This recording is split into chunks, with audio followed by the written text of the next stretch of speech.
बहनों, मैं रमेश यादव कक्षा 11 के लिए फिजिक्स फर्स्ट में चैप्टर तीसरा है वेक्टर एनालिसिस, जिसे सदिश विश्लेषण कहते हैं। इस चैप्टर में हमने सदिश राशियां और वेक्टर के प्रकार और वेक्टरों के योग के विषय में चर्चा कर रहे थे। तो वेक्टरों के योग का पहला नियम हम आपको बता चुके थे।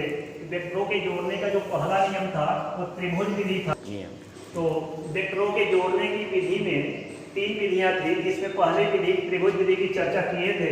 उसमें परिणामी आर का मान भी हमने त्रिभुज विधि से निकाला था, जो आपका आया था लास्ट में। आप पिछला वीडियो देखेंगे बैक करके, तो आर बराबर आया था √a² + b² + 2ab cos alpha के रूप में फार्मूला सामने आया था। ये त्रिभुज विधि था। त्रिभुज विधि में हमने वेक्टर को जोड़ा था। अब हम बहुभुज विधि देखेंगे। वेक्टरों के जोड़ने की दूसरी विधि है, हेडिंग लिख देंगे बहुभुज विधि। बहुभुज विधि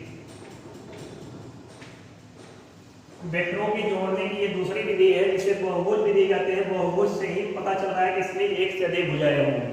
एक से अधिक भुजाओं का मतलब है कि इसमें 2 वेक्टर न दे करके बल्कि 2 या 2 से अधिक वेक्टर दिए जाएंगे, और कहा जाएगा इसे वेक्टर के नियम से जोड़ के बताइए कि कैसे इन्हें जोड़ा जाएगा।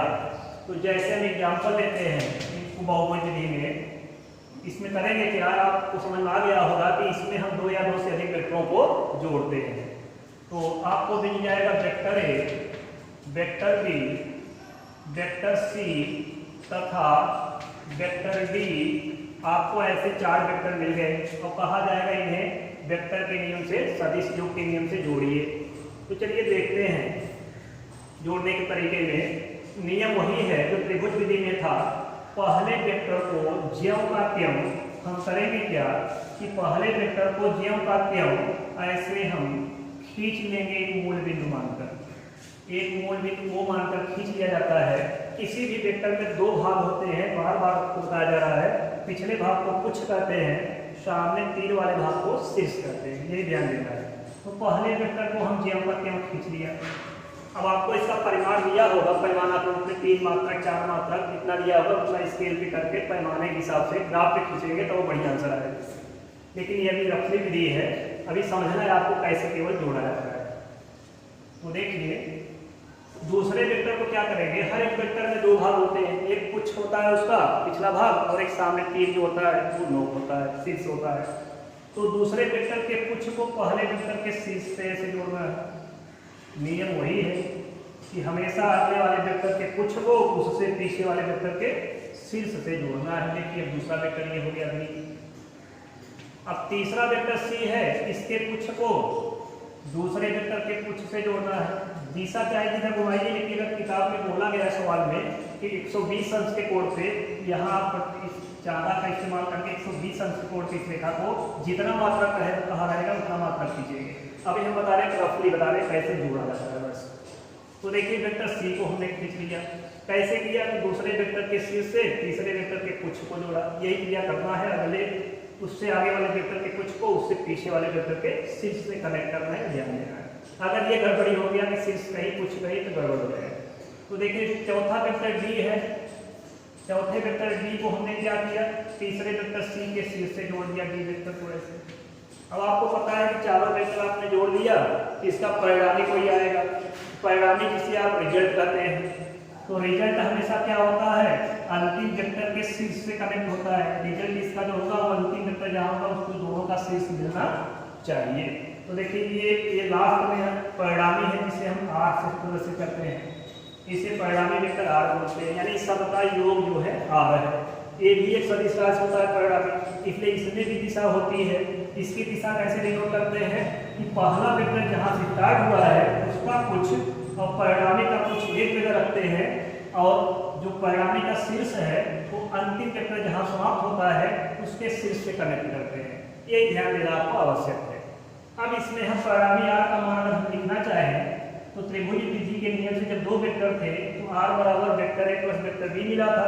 तो अगर यहाँ 4 वेक्टर है तो आपको मिलेगा आर बराबर vector A plus vector B plus vector C plus vector D आपको मिलेगा इस तरीके से। अब इसकी उत्पत्ति कैसे हुआ, अगर इसको आप देखना चाहें इसकी उत्पत्ति कैसे आ रही है, तो आप बीच बीच में वेक्टर को बहुभुज विधि को त्रिभुज विधि में तोड़ सकते हैं। बीच बीच में हम क्या करेंगे कि दो वेक्टरों का परिणामी ले लेंगे।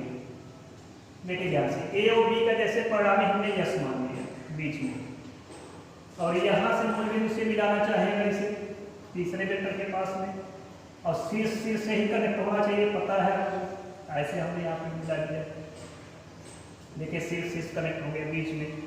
इसे हम अगर पी वेक्टर ले लें, इस प्रकार से तीन त्रिभुज बन गया, 1 2 और 3। इन तीनों त्रिभुजों को जोड़ दें तो शायद बहुभुज की पूरी आकृति का योग में आ जाएगा। तो चलिए शुरू करते हैं, पहले त्रिभुज में देखते हैं। तो पहले त्रिभुज विधि में वेक्टर है और वेक्टर भी है जिनका योग क्या है, यस है। पिछले वीडियो में आपको बताया गया था दो वेक्टरों का परिणामी वेक्टर भी लिखते हैं। यहाँ पे ए और बी का परिणामी चूंकि यस दिखाया गया है, इसलिए हम यहाँ लिख सकते हैं कि वेक्टर यस बराबर vector A plus vector B, लिख सकते हैं ना आसानी से। इक्वेशन नंबर 1 हो गया। इसी प्रकार से चलते हैं, देखिए अब वेक्टर यस जो आया ये नया वेक्टर, क्योंकि परिणामी भी एक वेक्टर होता है। अब इन दोनों का योग यस आ चुका है, यानी यस स्वयं एक वेक्टर हो गया, इससे सी जुड़ा हुआ है। देखिए ध्यान से, यस के साथ कौन जुड़ा है, सी, यानी यस और सी का योग करेंगे कौन वेक्टर आ जाएगा, पी। अब यहाँ वेक्टर पी का अगर हम वैल्यू देखेंगे तो हो जाएगा वेक्टर यस और plus vector C, equation number 2। अब देखिए पी भी एक वेक्टर हो गया। अब वेक्टर पी से कौन वेक्टर जुड़ा है, वेक्टर डी। देखिए ध्यान से, पी वेक्टर से अगला कौन वेक्टर जुड़ा है, डी। तो आप कह सकते हैं पी और डी को जोड़ेंगे तो कौन वेक्टर प्राप्त होगा, आर। तो वेक्टर आर बराबर आपको मिल जाएगा vector P plus vector D मिल जाएगा। इक्वेशन नंबर 3 हुआ। अब इक्वेशन नंबर 3 में देखिए, अगर हम पी का मान समीकरण 1 2 3 तीनों का योग एक साथ करते हैं तो आपके सामने रिजल्ट क्या होगा, देखिए ध्यान से। यहाँ कहेंगे समीकरण 1 2 1 3 से समीकरण 1 2 और 3 तीनों का यूज करते हैं साथ में, तो हमें मिल जाएगा क्या, मिल जाएगा कि वेक्टर आर बराबर हमें मिल जाएगा वेक्टर पी का मान यहाँ रखेंगे तो मिल जाएगा vector S plus vector D. और वेक्टर यस का मान रखेंगे यहाँ से तो हमें क्या मिल जाएगा, ए प्लस बी। तो देखिए ध्यान से, वेक्टर पी का मान यस प्लस सी है, यहाँ पर vector S plus vector C, और यस का मान रखेंगे क्या मिल जाएगा हमें, वेक्टर पी जो आपका आर का मान दिया है वेक्टर पी का मान यस प्लस सी दिया है यहाँ पर। तो वेक्टर इसकी जगह आप रख देंगे वेक्टर आर बराबर वेक्टर पी और प्लस वेक्टर डी, तो आपका है ही है समीकरण 3 में। अब इसमें पी का मान रखेंगे, पी की जगह क्या है, यस प्लस सी। तो vector S plus vector C plus vector D आपके सामने। अब वेक्टर यस का मान क्या दिया है, ए प्लस बी। ये हो जाएगा vector A plus vector B plus vector C और प्लस वेक्टर डी। इस प्रकार से आपका सिद्ध हो गया कि वेक्टर आर बराबर इतना आ गया आपके सामने। अब हम इसकी करते हैं तीसरी विधि की चर्चा। यहाँ तक आप नोट कर लीजिए, चित्र को देखते रहिए। अब इसकी तीसरी विधि हम नोट करेंगे वेक्टरों की जोड़ने की। मल्टीप्लिकली आप लिखा गया है बोर्ड पर, आप नोट कर सकते हैं, चित्र भी आप नोट कर सकते हैं। चलिए तीसरी विधि में हम चर्चा करते हैं वेक्टरों के जोड़ने की समांतर चतुर्भुज विधि। तीसरी विधि है समांतर चतुर्भुज विधि। वेक्टरों के जोड़ने की तीसरी विधि, जिसको गणितीय विधि भी बोलते हैं, बहुत इंपॉर्टेंट विधि है ये, गणितीय विधि। इसको गणितीय विधि के नाम से भी जाना जाता है तीसरी विधि। अब हम इसको बिठाते हैं दूसरी विधि को।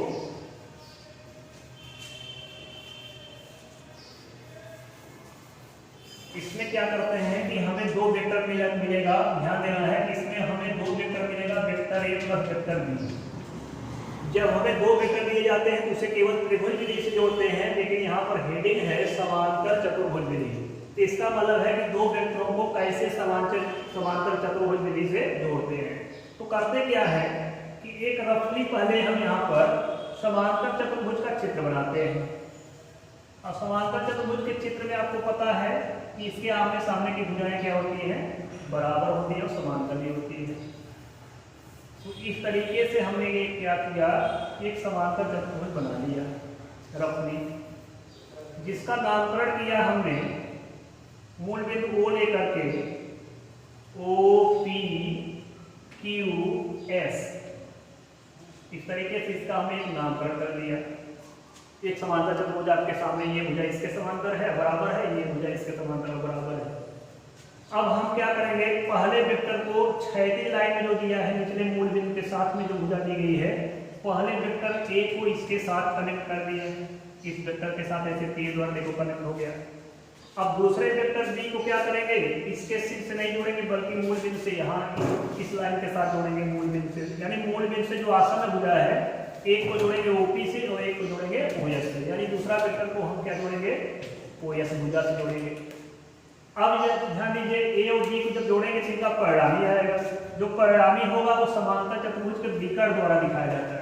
समांतर चतुर्भुज विकर्ण का मतलब होता है कि किसी चतुर्भुज में तिरछे शीर्षों को मिलाने पे विकर्ण का निर्माण होता है।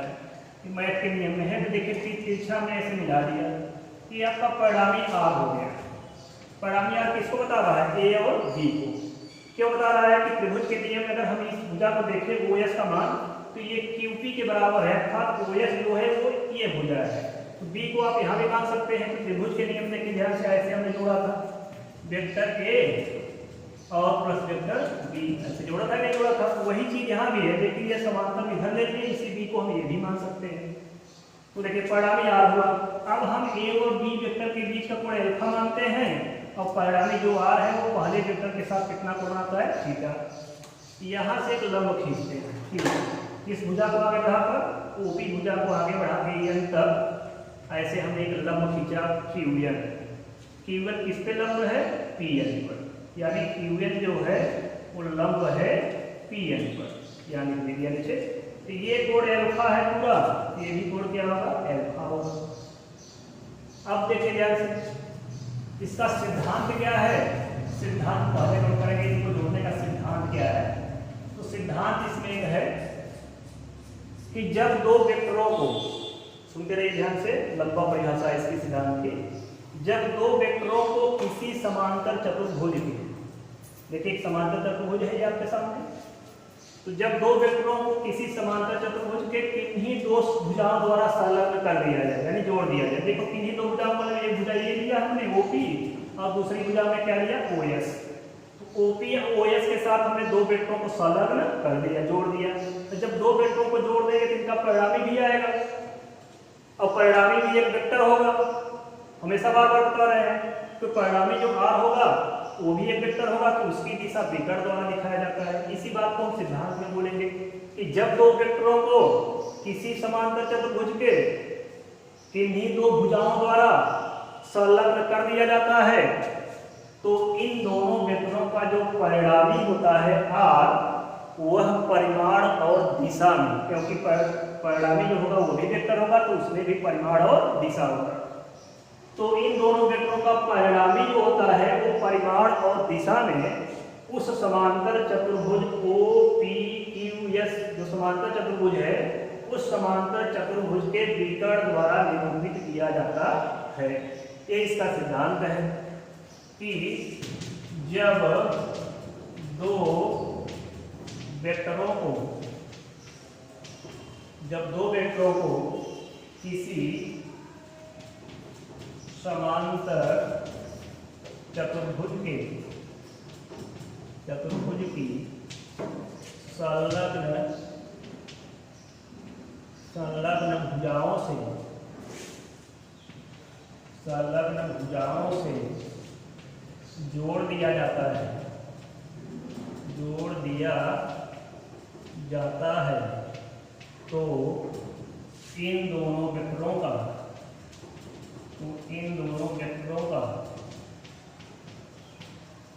परिणामी मतलब परिणामी R परिमाण और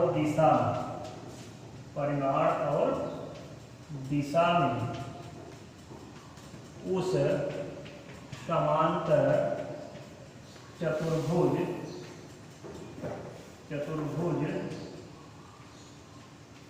के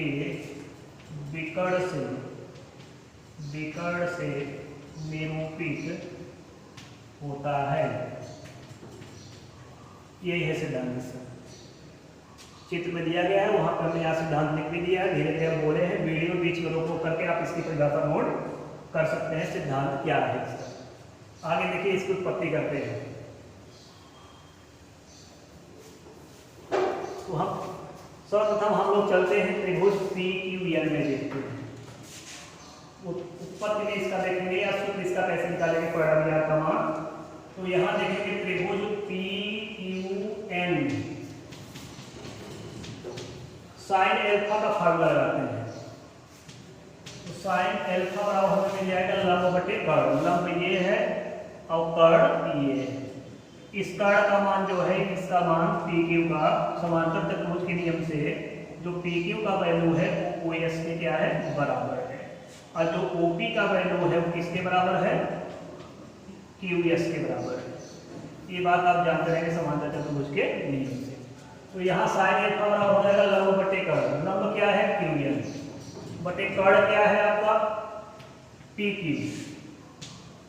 अगर यहाँ से हम Q1 का मान निकालना चाहें तो Q1 बराबर हमें मिल जाएगा PQ साइन एल्फा। PQ का मान क्या दिया है, PQ का जो वैल्यू दिया है वो OS के बराबर है, और OS का मान क्या है, B वेक्टर है। इसे हम लिख सकते हैं B साइन एल्फा, यानी Q1 का मान हमें मिल गया B साइन एल्फा, समीकरण नंबर 1। आप इसे जल्दी जल्दी नोट कर लेंगे। इसी प्रकार से इसमें हम cos एल्फा का फार्मूला लगाते हैं, तो हमें मिल जाएगा cos एल्फा बराबर आधार बटे कर्ण। इसी त्रिभुज में ही लगाएंगे। तो देखिए आधार क्या है, इसमें PN है, कर्ण क्या है, PQ है। ये हो जाएगा PN बटे PQ। अगर यहाँ से PN का मान हम निकालें तो PN बराबर मिल जाएगा PQ cos एल्फा। PQ का वैल्यू क्या है, B है, तो ये हो जाएगा B cos एल्फा, यानी PN बराबर मिल गया B cos alpha. Equation number 2। जल्दी जल्दी आप नोट करेंगे इक्वेशन 1 और इक्वेशन 2 को, तो इसी का सहारा लेकर हम आगे बढ़ेंगे।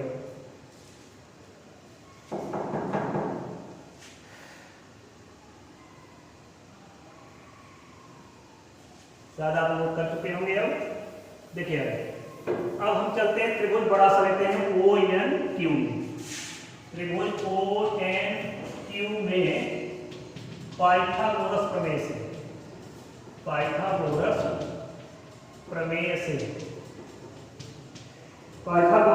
हम बनाएंगे। यहाँ पे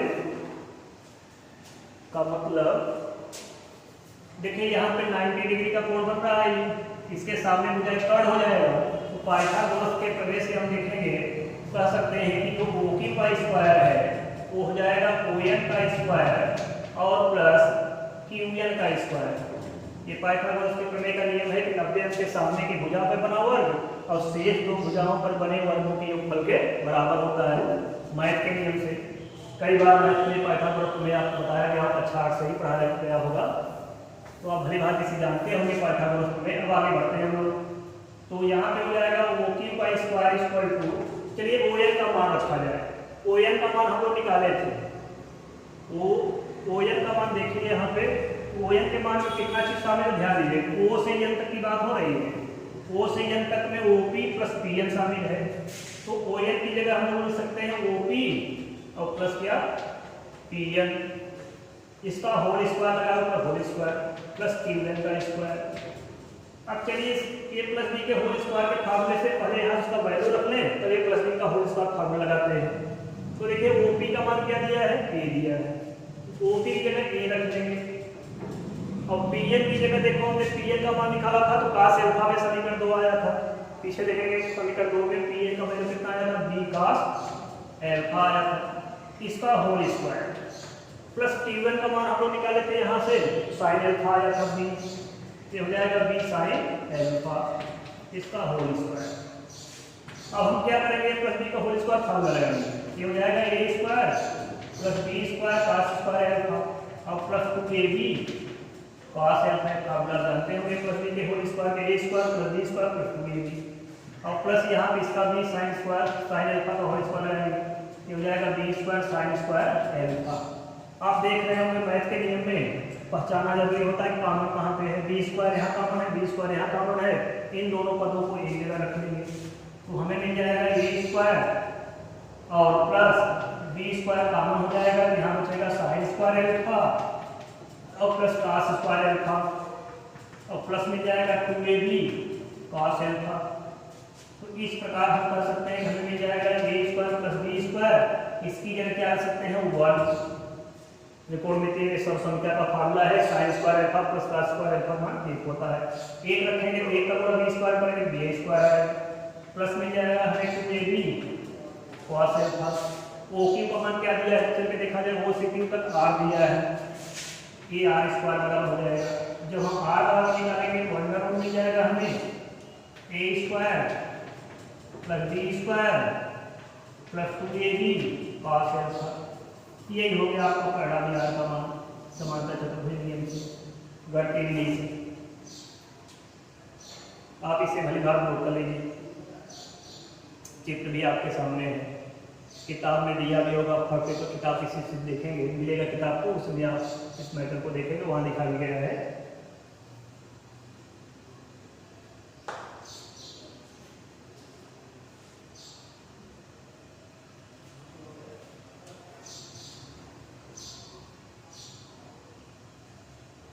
अब इससे संबंधित कुछ विशेषताएं हैं, इस वेक्टर योग के नियम से समानता चतुर्भुज विधि बढ़ती विधि से संबंधित कुछ ऐसे एग्जाम्पल्स हैं, इसका विशेषताएं हैं जिसकी चर्चा हम नेक्स्ट वीडियो में करेंगे। तब तक के लिए आप इस मैटर को धीरे धीरे सूत्रों को कंठस्थ करते रहिए। हमें आशा है कि आपको ये याद हो जाएंगे, जल्दी सरलतम भी है, जल्दी से आपको याद भी हो जाएंगे। इसके आगे बढ़िया से आपको समझ में आएगा, बढ़िया वीडियो बनाने का हम प्रयास करेंगे ताकि आपको अच्छा लगे। धन्यवाद।